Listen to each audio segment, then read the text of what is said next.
Stop what you're doing right now. Ask yourself this question.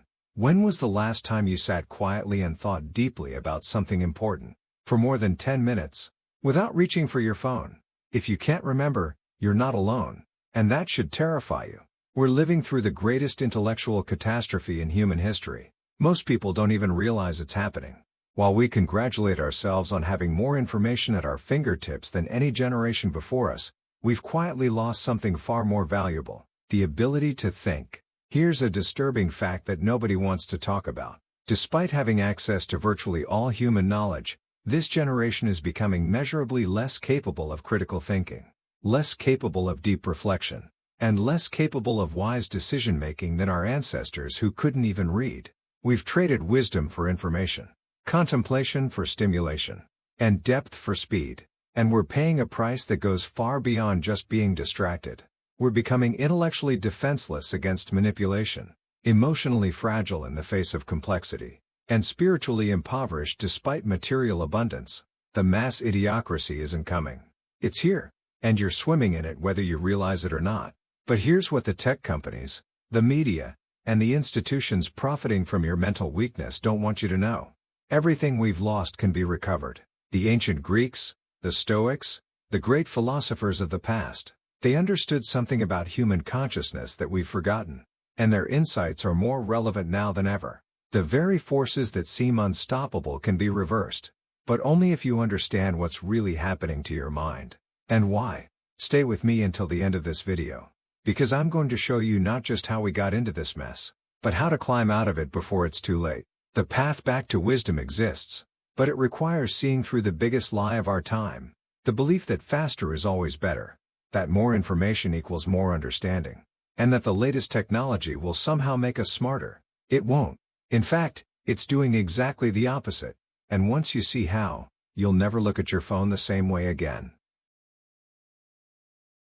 Here's the thing most people don't get about ancient wisdom. It wasn't about being smart in the way we think about intelligence today. When Socrates claimed he knew nothing, he wasn't being modest. He was demonstrating the highest form of intellectual honesty. The Greeks understood that true wisdom began with recognizing the limits of your own knowledge. They valued the person who could ask the right questions over the one who had all the answers. It's like the difference between a GPS that can tell you every street name but can't explain why you're lost, versus an old sailor who reads the stars and understands the deeper currents that actually guide your journey. Real wisdom meant understanding yourself, your place in the world, and how to live well, not just how to accumulate facts or score high on tests. The Stoics took this even further, arguing that wisdom was fundamentally about practical living, not theoretical knowledge. Marcus Aurelius didn't write his Meditations to impress anyone with his intellect. He wrote them to figure out how to be a better human being while running an empire. Aristotle distinguished between different types of knowledge: episteme, scientific knowledge; techne, practical skills; and phronesis, practical wisdom. Guess which one he considered most important for human flourishing? It wasn't the ability to memorize facts or solve complex equations. It was phronesis, the wisdom to know what to do in any given situation, how to live ethically, and how to make decisions that serve both yourself and your community. This wasn't about being clever. It was about being wise. Today's definition of intelligence has become dangerously narrow, and we're paying the price through this mass idiocracy that's consuming our culture. We've turned intelligence into a numbers game. IQ scores, standardized tests, college rankings, data processing speed. We celebrate the person who can quickly Google any fact while ignoring the person who understands what those facts actually mean. It's like we've become obsessed with having the fastest calculator while forgetting how to think mathematically. The ancient Greeks would be horrified to see how we've reduced the human mind to a biological computer. They understood that intelligence without wisdom is not just useless, it's dangerous. A smart fool can cause more damage than a simple fool because they have better tools. The most tragic part is that we've convinced ourselves this trade-off was worth it. We think because we can access any information instantly, we're smarter than previous generations. But here's what the ancients knew that we've forgotten. Having access to information isn't the same as understanding it. Wisdom isn't about what you can retrieve from your phone. It's about what you can discern, evaluate, and apply from your own cultivated judgment. The philosophical thinking that once distinguished human beings from animals. Our ability to reflect, contemplate, and make reasoned decisions, is being systematically eroded, and this erosion isn't just changing how we think. It's changing who we are as a species. But there's something even more insidious happening that goes beyond just how we define intelligence. Schopenhauer once wrote that it is not what a man doesn't know that makes him a fool, but what he does know that isn't so. If he were alive today, he'd probably have a heart attack looking at social media. We're living through the most bizarre paradox in human history. We have access to virtually all human knowledge, yet we're becoming increasingly ignorant about the things that actually matter. It's like having the world's largest library but only reading the graffiti on the bathroom walls. The information age promised to make us smarter, but instead, it's created a generation that confuses having opinions with having wisdom. We've got millions of people who can tell you the latest celebrity gossip but can't explain why their own lives feel empty and meaningless. The problem isn't that we lack information. It's that we're drowning in it without any framework for processing what's valuable versus what's just noise. Ancient wisdom traditions understood this danger long before the internet existed. Buddhist and Stoic philosophers warned about the monkey mind, that restless, chattering consciousness that jumps from thought to thought without ever settling into deep understanding. They developed practices like meditation and contemplation specifically to combat mental clarity issues. Today, instead of training our minds to focus and discern, we're feeding them an endless stream of digital distraction. It's like trying to fill a bucket with a massive hole in the bottom. No matter how much you pour in, it never gets full. What's even worse is that this information overload isn't neutral. It's actively making us stupider. When you can Google any fact instantly, your brain stops bothering to remember things. When algorithms feed you only information that confirms what you already believe, your critical thinking muscles atrophy. When everything is reduced to sound bites and headlines, you lose the ability to follow complex arguments or tolerate nuanced thinking. The death of wisdom isn't happening by accident. It's the inevitable result of a system that rewards quick reactions over careful reflection. We've created a culture where being first to comment is more valued than being right, where having a hot take is more important than having a thoughtful take. Here's what Schopenhauer understood that we're forgetting. The difference between wisdom and information is like the difference between a master chef and someone with access to every recipe on the internet. The chef doesn't just know the ingredients. They understand how flavors work together, how heat transforms food, how timing affects texture. They've developed judgment through practice and reflection. Similarly, wisdom isn't about accessing facts. It's about developing the discernment to know what's true, what's important, and what's worth acting on. But this kind of discernment can't be developed in the scattered, fragmented way we consume information today.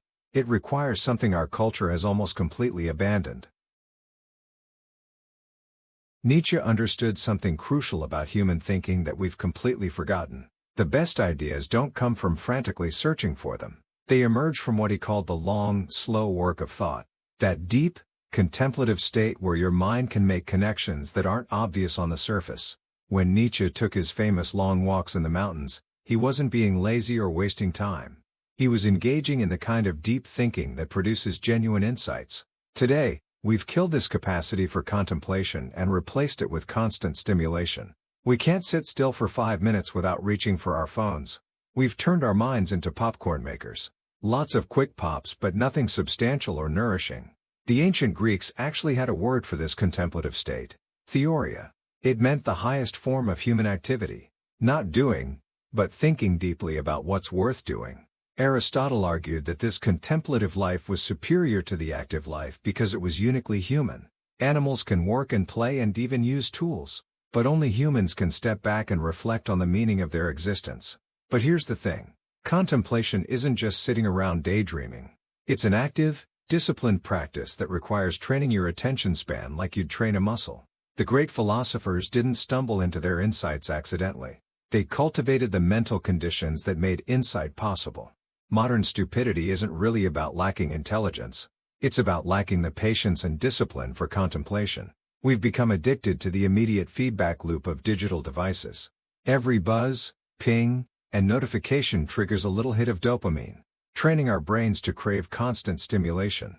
It's like we've replaced a fine wine that needs time to develop complex flavors with energy drinks that give you a quick buzz but leave you crashed and depleted.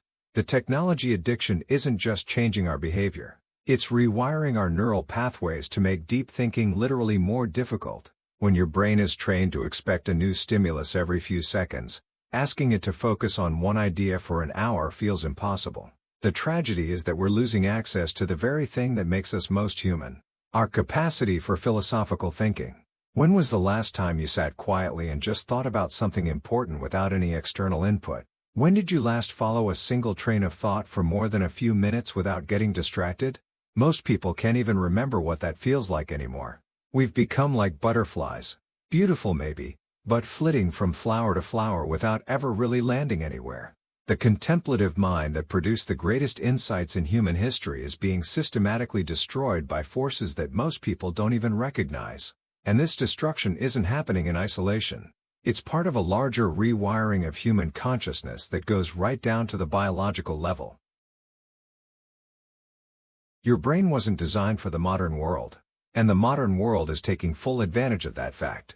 Neuroscientists have discovered something terrifying. The human brain is incredibly plastic, which means it literally reshapes itself based on how you use it. This was supposed to be good news. It meant we could learn new skills and recover from injuries throughout our lives.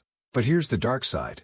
If you spend most of your time rapidly switching between shallow tasks, your brain becomes optimized for rapid task switching and loses its ability to focus deeply. It's like training exclusively for sprints and then wondering why you can't run a marathon. The digital distraction that feels harmless in the moment is actually performing surgery on your mind without your permission.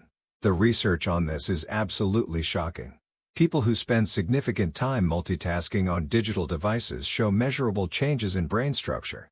The anterior cingulate cortex, which controls attention and emotional regulation, becomes less developed. The striatum, associated with reward-seeking behavior, becomes hyperactive. In plain English, heavy technology users develop brains that are bad at focusing and addicted to stimulation. It's like we're voluntarily giving ourselves attention deficit disorder. Studies show that the average person checks their phone 96 times per day. That's once every 10 minutes during waking hours. Each time you check, you're training your brain to expect constant novelty and to become restless when it doesn't get it. But here's what's really insidious. This cognitive decline feels good while it's happening. The quick hits of information, the social media likes, the constant stream of entertainment, they all trigger the same reward systems that evolution designed to help us survive. Your brain treats a Facebook notification the same way it treats finding food when you're hungry. The problem is that our ancestors only got these reward hits occasionally, when they actually accomplished something important. Now we can trigger them hundreds of times per day without accomplishing anything meaningful at all. We've hacked our own reward system and turned it against us. It's like having access to pure sugar but losing the ability to taste real food. The most disturbing part is that this isn't affecting everyone equally. While one segment of the population becomes increasingly scattered and superficial, another segment is learning to protect their attention like a precious resource. Usually those with more education and resources. They're creating digital Sabbaths, using apps that block distracting websites, and practicing what they call deep work. Meanwhile, the masses are becoming increasingly vulnerable to manipulation precisely because their ability to think critically and focus deeply has been compromised. This isn't happening by accident, and it's not just a side effect of progress. It's creating a new kind of class system based on mental clarity. And most people don't even realize they're on the losing side. But this cognitive fragmentation is just one piece of a much larger institutional collapse. The institutions that once produced geniuses have been systematically transformed into something that would horrify their founders. Think about the great universities of the past. Oxford, Cambridge, Harvard in its early days. These weren't just places to acquire information. They were intellectual boot camps designed to forge independent thinkers. Students engaged in rigorous debates, studied classical texts that had survived centuries of scrutiny, and were expected to develop their own well-reasoned positions on fundamental questions about life, truth, and human nature. The curriculum was designed to create what the Greeks called a philosophic soul, someone capable of thinking clearly about complex problems. Today's universities have become something entirely different. Credentialing factories that teach students what to think rather than how to think. The transformation didn't happen overnight, but the results are unmistakable. Modern education has become obsessed with standardization, testing, and producing measurable outcomes. Instead of cultivating ancient wisdom and deep thinking, schools now focus on cramming students with information they'll forget the moment they graduate. It's like the difference between teaching someone to fish versus giving them a frozen fish stick. The great irony is that we call this progress, but we're actually moving backward toward a more primitive form of education, one based on memorization and conformity rather than understanding and critical thinking. Students graduate with degrees but without the intellectual tools they need to navigate an increasingly complex world. What's particularly tragic is how this institutional decay has accelerated the mass idiocracy we see today. When educational institutions stop producing independent thinkers, society loses its immune system against bad ideas. People become vulnerable to manipulation because they've never learned to evaluate evidence, question assumptions, or think through the implications of their beliefs. They've been trained to defer to authority rather than develop their own judgment. It's like we've created a generation of people who can operate smartphones but can't operate their own minds. The philosophical thinking that once distinguished the educated from the merely schooled has been almost entirely eliminated from mainstream education. The same pattern has infected other institutions that once served as guardians of wisdom. The media, which once saw itself as having a responsibility to inform and educate the public, has become primarily an entertainment industry focused on grabbing attention rather than conveying truth. Religious institutions, which traditionally helped people develop spiritual wisdom and moral reasoning, have often devolved into political advocacy groups or feel-good therapy sessions. Even families, the most basic institution for transmitting wisdom across generations, have been fractured by technological disruption and cultural fragmentation. When all the institutions that once cultivated depth and reflection are optimized for speed and efficiency instead, is it any wonder that wisdom is dying? But this institutional collapse intersects with an even more fundamental problem about how we approach learning itself. We live in a culture that believes everything can be hacked, optimized, and fast-tracked. But wisdom doesn't work that way. You can't get the benefits of deep thinking by reading summaries of philosophy books any more than you can get the benefits of physical fitness by reading about exercise. Wisdom requires what the ancients called the long path, patient cultivation over time, like growing an oak tree rather than planting grass. But our culture has become addicted to the quick fix, the instant solution, the life hack that promises maximum results with minimum effort. We want wisdom the same way we want fast food. Cheap, quick, and convenient. The problem is that this approach produces exactly the opposite of what we're seeking. The speed addiction that characterizes modern life isn't just annoying. It's antithetical to how human understanding actually develops. Real learning requires what psychologists call desirable difficulties. Challenges that force your brain to work harder and make deeper connections. When you struggle with a difficult concept for hours or days before finally understanding it, that struggle creates neural pathways that make the knowledge stick. But when you get the answer instantly from Google, your brain never has to build those pathways. It's like the difference between hiking up a mountain and taking a helicopter to the top. The helicopter gets you there faster, but you miss the conditioning that makes the journey valuable. Mental clarity can't be downloaded. It has to be developed through practice. This is why ancient wisdom traditions were so focused on slow, deliberate practices. Buddhist monks don't meditate for years because they're slow learners. They do it because the depth of understanding they're seeking can only be achieved through patient cultivation. The Stoics didn't just read about virtue.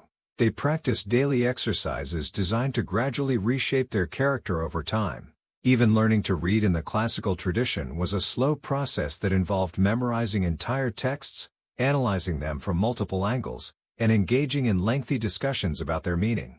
These weren't inefficient methods. They were the only methods that could produce the depth of understanding these traditions valued. The technology addiction that promises to make learning faster is actually making it shallower. What's particularly insidious about our speed obsession is that it makes us impatient with the very things that could cure our cognitive decline. People want to develop focus and critical thinking, but they want it now, and they want it to be easy. They buy books with titles like Think Better in 30 Days or download apps that promise to train their brains with 5-minute exercises. It's like trying to become a master chef by microwaving TV dinners really fast. The depth and wisdom that could protect us from the mass idiocracy consuming our culture requires exactly the kind of patient, sustained effort that our culture has trained us to avoid. But this impatience isn't just making us shallow. It's making us sitting ducks for manipulation in ways that would shock our ancestors. Here's an uncomfortable truth. The same forces that have made us intellectually weaker have also made us incredibly easy to manipulate. When people lose the ability to think critically, they become susceptible to every form of psychological manipulation ever invented.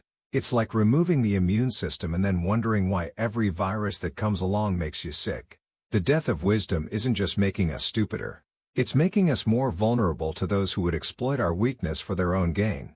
And the most terrifying part is that most people don't even realize it's happening to them. The masters of manipulation have adapted to our shortened attention spans and weakened critical thinking abilities. Modern propaganda doesn't try to convince you through careful reasoning anymore. It just overwhelms you with emotional triggers, rapid-fire messaging, and social proof. Political campaigns, advertising agencies, and social media companies have all discovered that it's much easier to manipulate someone's feelings than to change their mind through logic.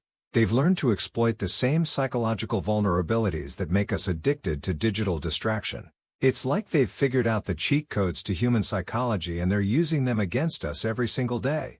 The philosophical thinking that once protected people from manipulation has been systematically eroded. What makes this particularly insidious is that the manipulation often feels good. When someone tells you exactly what you want to hear, confirms your existing biases, and makes you feel smart without requiring any actual thinking, your brain treats it as a reward. Social media algorithms are designed to feed you content that generates strong emotional reactions because emotional content keeps you scrolling longer. Political rhetoric has become increasingly polarized because extreme positions get more engagement than nuanced ones. Even news outlets have learned that making people angry or afraid generates more clicks than providing balanced information.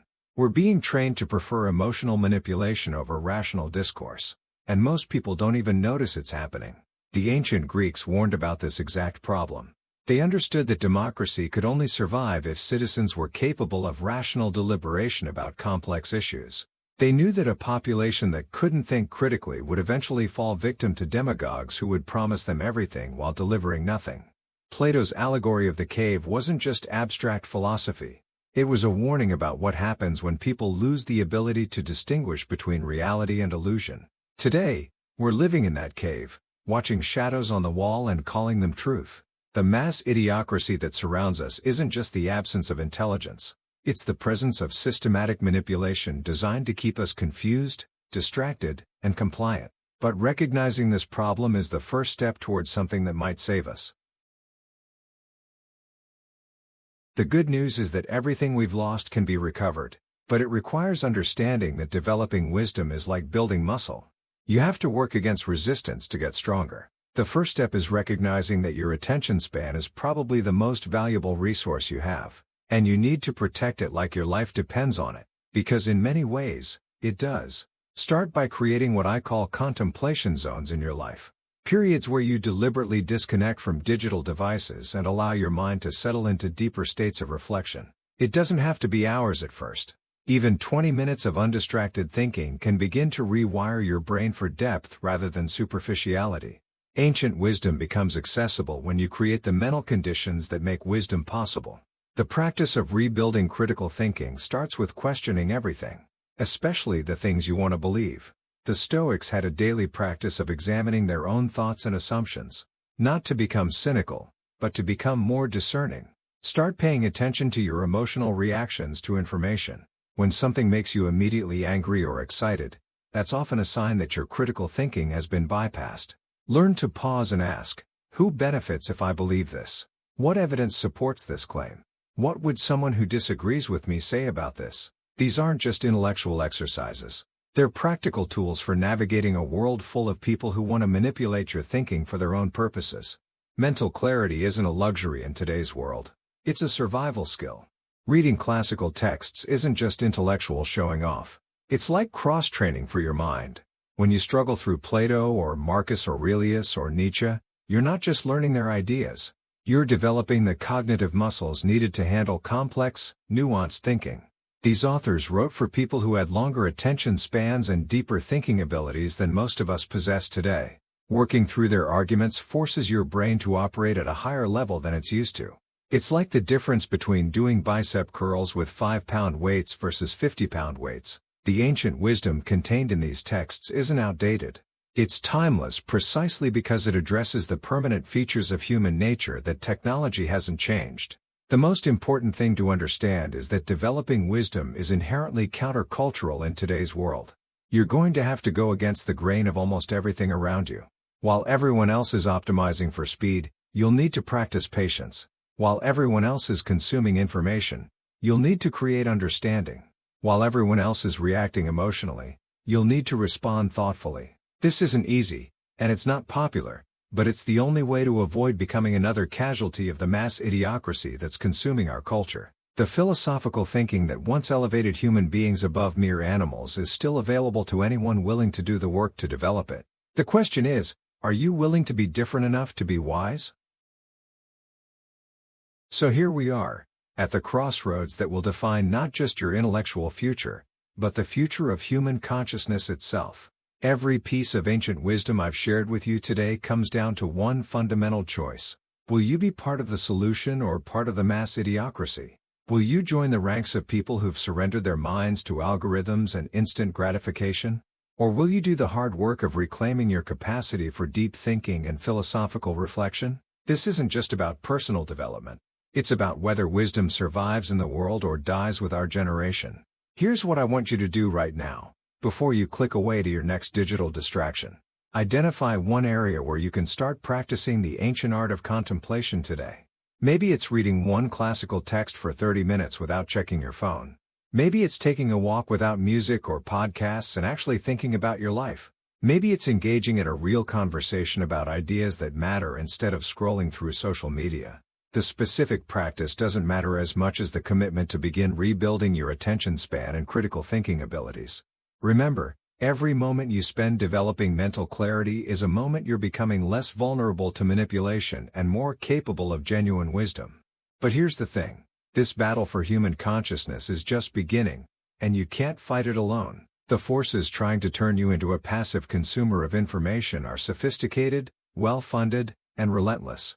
They're counting on you to be too distracted, too impatient, and too intellectually lazy to resist them. That's why I need you to subscribe to this channel and hit that notification bell. Not just for more content, but because we're building something rare in today's world. A community of people committed to thinking deeply in a shallow age. When you subscribe, you're not just getting videos. You're joining a movement to preserve and restore the philosophical thinking that makes us human. If this video opened your eyes to what's really happening to human consciousness, if it made you angry about what we've lost or hopeful about what we can recover, then share it with someone who needs to hear this message. Leave a comment telling me which ancient practice you're going to start with, or which modern distraction you're going to eliminate first. And remember, in a world full of people who think wisdom can be downloaded, the person who understands that it must be cultivated will always have an advantage. The question is, are you ready to be that person?